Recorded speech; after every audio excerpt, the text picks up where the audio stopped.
Hi everybody and welcome to the channel. I hope you're well and dandy out there. Now at the beginning of the month I usually do a finds video to show you what I've got over the last month. Now if you've been watching the channel you know mainly everything I got last month were box sets, i.e. the Beatles mono box set, the D'Agostini vast massive collection that was still going through, and a Kinks box set, and there was a couple of other records as well. So I can't really do you a finds video on records, but I have been out buying things. Well, in fact, Sue's bought me 2 DVDs. They're both Beatles related, so we're going to have a look at those instead. So if you're sitting comfortably, Beatle Dave will begin.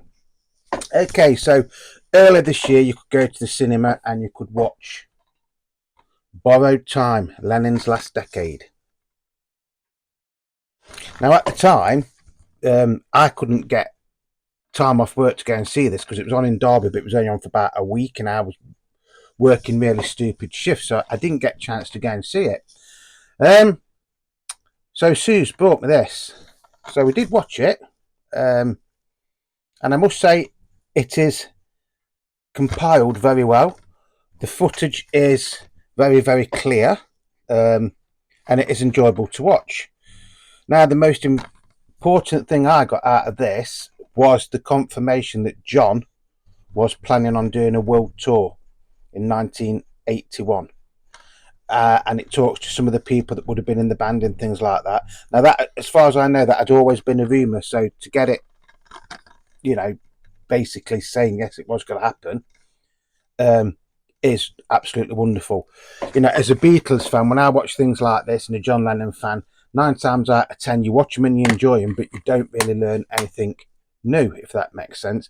There's a lot of interviews with people on here that I don't really know or have never heard of, but like I say, as something to watch on a rainy Sunday afternoon with a cup of tea or a couple of cans of beer or something, very, very enjoyable. Like I say, the footage, I've seen most of the footage before, not all of it, but most of it, and you know, it has been cleaned up and compiled very, very well, very, very enjoyable. And I don't think Sue paid a lot for this. I think she only paid something like £10, and it did come all, you know, sealed and everything. Obviously we had to unseal it to watch it. So this is the disc. Take it out of the thing. Quite nice actually, this. Now I can remember at the time there was a lot of people moaned about this, saying, oh, it's a waste of time, don't go and see it. I wouldn't say that. Like I say, me and Sue sat and watched it. Sue really enjoyed it, to be honest. She learnt things about John and May Pang that she never knew, and like, you know, that May Pang encouraged John to get back in touch with Julian and things like that. And you know, so there is some really, really fascinating things in this. Yeah, so all in all, I'd give that a 9 out of 10. Definitely give that a 9 out of 10. Now Sue also bought me another DVD, and I'd never heard of this one. It's John Lennon, Rare and Unseen. Now I don't think this is a, you know, an official release. I don't think it's endorsed by the Lennon estate or Apple or anything like that. But this, a lot of the footage in this is actually in that as well, but this is the original footage before it's been cleaned up, if that makes sense. Not all of it, just bits of it. Let me just put my glasses on and then I will read you what it says on the back of this DVD. So it says, this is a rare insight into the wit and wisdom of John Lennon. And it is. It's got him with the Beatles. It goes all through the touring years. The famous thing about Jesus Christ and God and all that lot is in this. It touches on Pepper, the White Album, you know, the Beatles basically till the day they split up. And then it does go on to, you know, about things that John did after the Beatles. And most of it, not all of it, but there's a great big section of a thing that they did, and I think it was called People of the Decade or Men of the Decade. And one of them was John F. K. I think one was a famous scientist, I can't remember his name, and then one was John Lennon. There was other people as well. And it shows John, you know, with quite long hair and a beard, but it's a trimmed beard, but it was done at the end of 1969, walking around the grounds of Tittenhurst Park. Yoko's in it as well. And it, there is a lot of footage in this that I'd never ever seen before. So again, that makes it worth getting for me as a Beatles collector and a John Lennon fan. It's a portrait, but on film, it says there. Look, portrait, but on film. So this is by a company called Warner World. I think it says Warner World. So like I said, I don't think this is an official licensed product, but again, very, very enjoyable. Out of the two, what did I learn the most of? Out of that one and that one, possibly this one. Some of the footage in it is very, very common. Some of it is very, very, as it says, rare and unseen at the time this came out anyway. Some of the interviews with John and when he's with the Beatles, I can't ever remember seeing. If you've ever seen this, you might think, Dave, that's a load of rubbish. It's all been out before. It might have all been out before on different videos or, DVDs, but not as it is in this thing here, I don't think. Again, very, very entertaining. They're both worth having, by the way. If you've only ever seen bad reviews about this, I'd ignore them. It's like reading a book. You will get out of a book what you put into it. If you've got the time to sit there and read it and take it all in, it's better than just like flicking through the pages, isn't it? That's what I'd say about that. It is a very, very interesting documentary. There's some lovely footage in it. John is very, very witty at times in it. And it basically is his last 10 years alive. And he was very, very positive before he got murdered. He was looking forward to coming back to England. It was even rumours that he was going to try and meet up with Paul and try and write a song just to see if they could work together. How true that is, I don't know. That's not mentioned on there, by the way. But yeah, fascinating. Really, really fascinating. Don't be put off by people that give things a bad review. Obviously, it won't be to everybody's taste, but if you can get this dead cheap, I mean, I think Sue paid about £10 for this, and it did come from a very, very well-known shop in the UK called HMV. So, £10. Even if you only watch it once, that's cheaper than probably going to the cinema to have watched it. Again, this one, very, very interesting. But it's up to you. I'm not forcing anybody to go out and buy these. I'm just telling you what I've been watching, and they're both fantastic in their own rights. Other things that have been going on, as most of you know, my setup in the music room is basically a Denon amp, Denon speakers. Then I had my Sony record player there. That is my everyday playing deck. I've got a Philips CD player and a Hitachi tape player. Then on this side, first I had my Project, and then I had my Technics.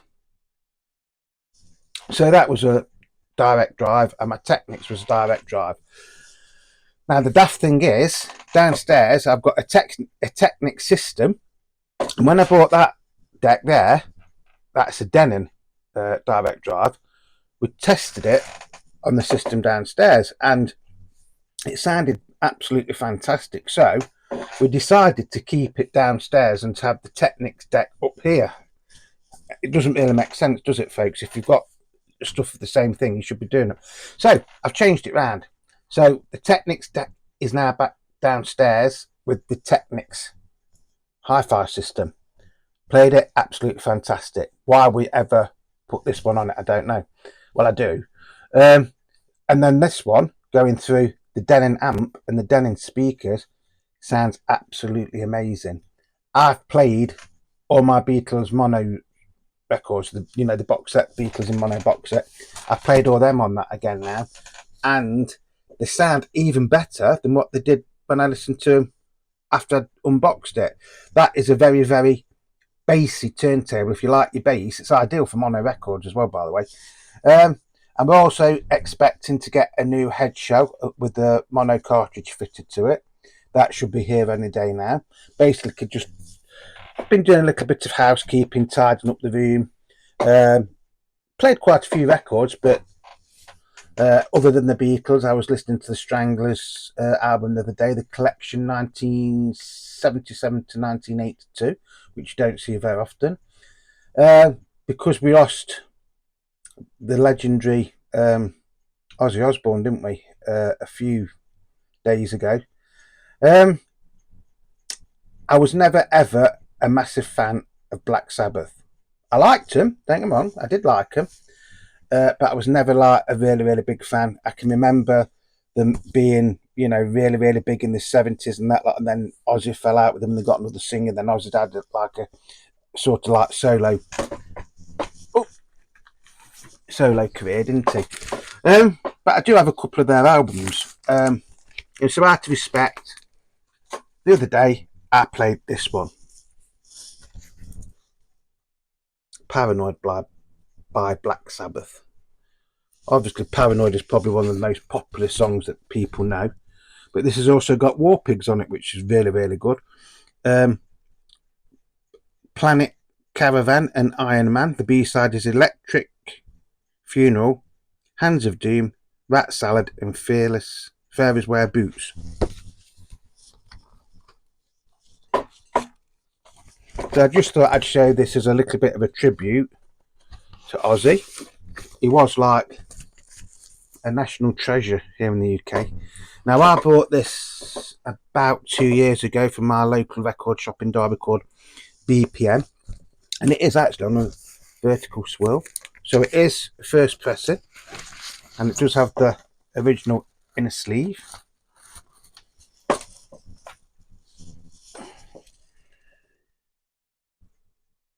So that is the B side, and then that is the A side. Now, if you put that on your turntable and you're watching it, it's ever so weird. It's a very, very weird sensation, but it's a fantastic album.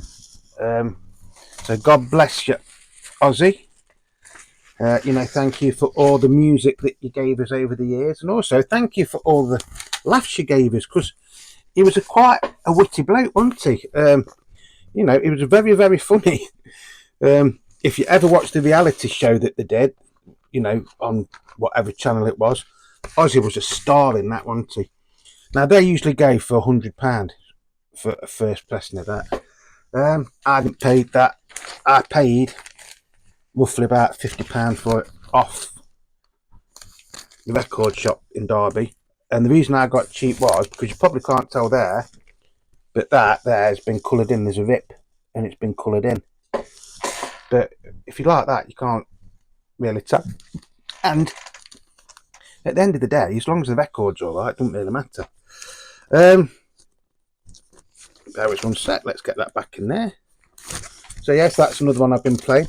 And just before I finish this video, I've been having a lot of questions or messages and comments about the Beatles records that I've got lately, i.e.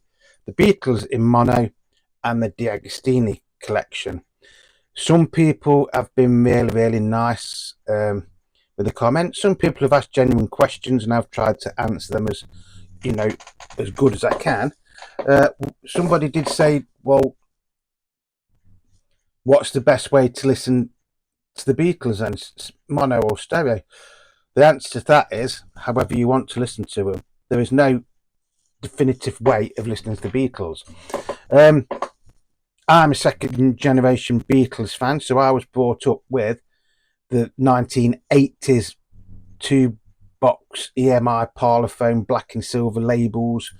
They're not the best sounding Beatles records ever by any stretch of the imagination, but that's what we listened to.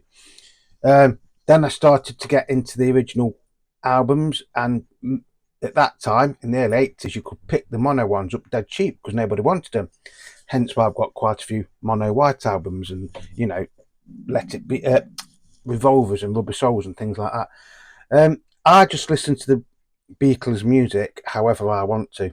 Sometimes I prefer the mono, sometimes I prefer the stereo.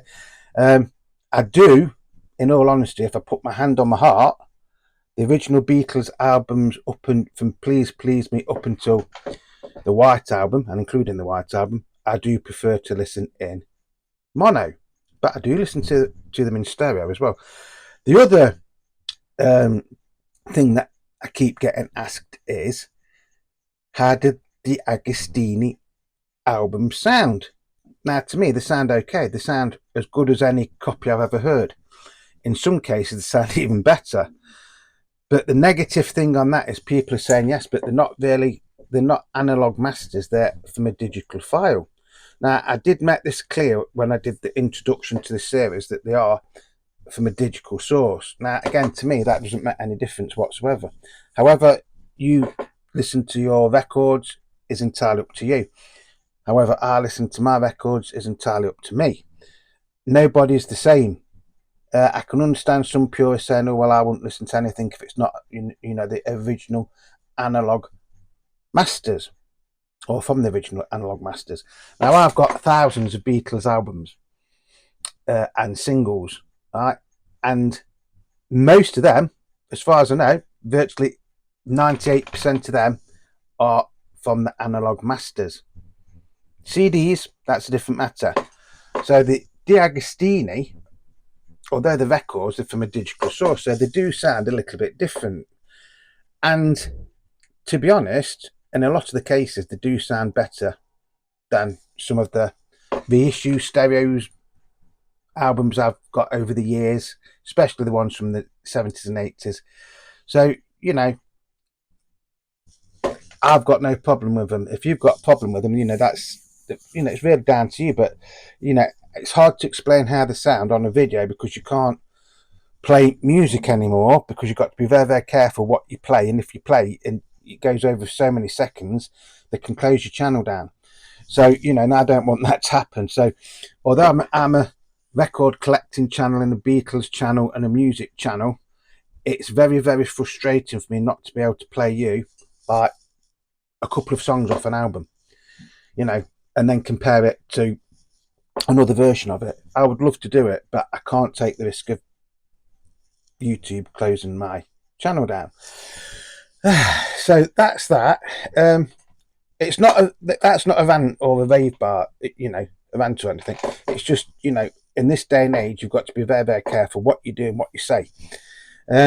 So all in all, over the past month and a half, I've been extremely lucky with what I've purchased, and I'm over the moon with the mono box set. I'm over the moon with the D'Agostini collection.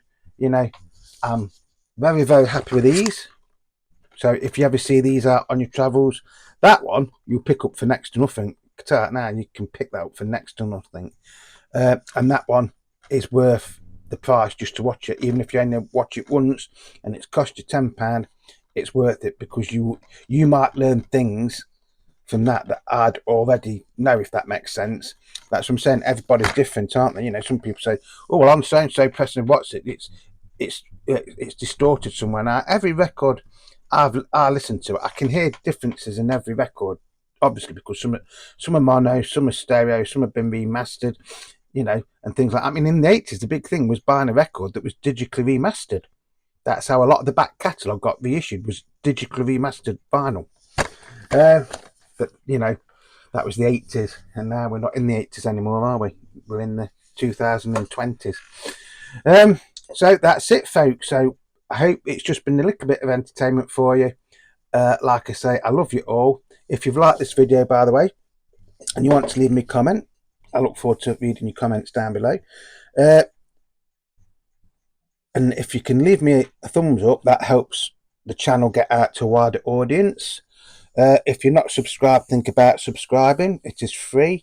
If you are subscribed, make sure that you hit the notification bell, because there's been problems with it.